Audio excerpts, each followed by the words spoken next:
অন্নপূর্ণা ভান্ডারের লাইন পড়েছে পঞ্চায়েতে। অন্নপূর্ণা ভান্ডার জমা দিচ্ছে সব কাগজ।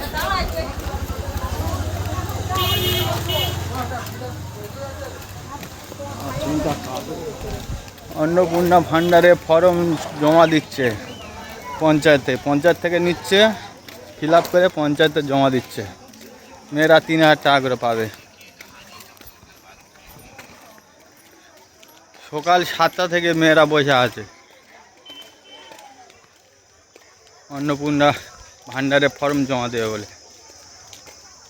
পঞ্চায়েতে ফর্ম দিচ্ছে, পঞ্চায়েতে অন্য বাইরে থেকে ফিল আপ করে ফেরে পঞ্চায়েতে জমা দিচ্ছে।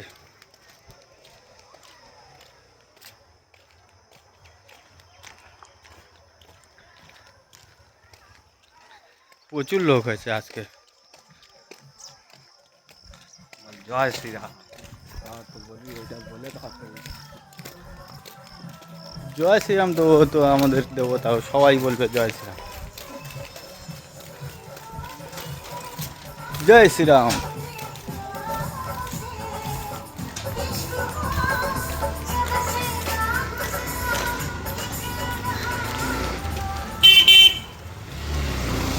মেয়েরা 3000 টাকা করে পাবে, শুধু শাড়ি কিনবে।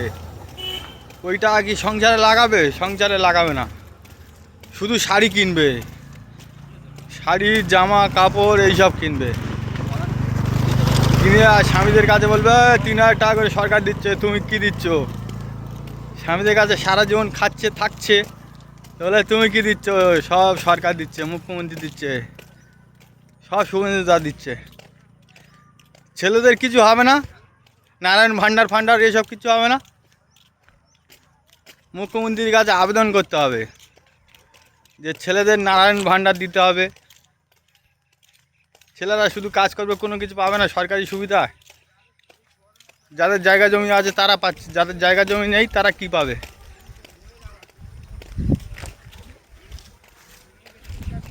মুখ্যমন্ত্রীর কাছে আবেদন করতে হবে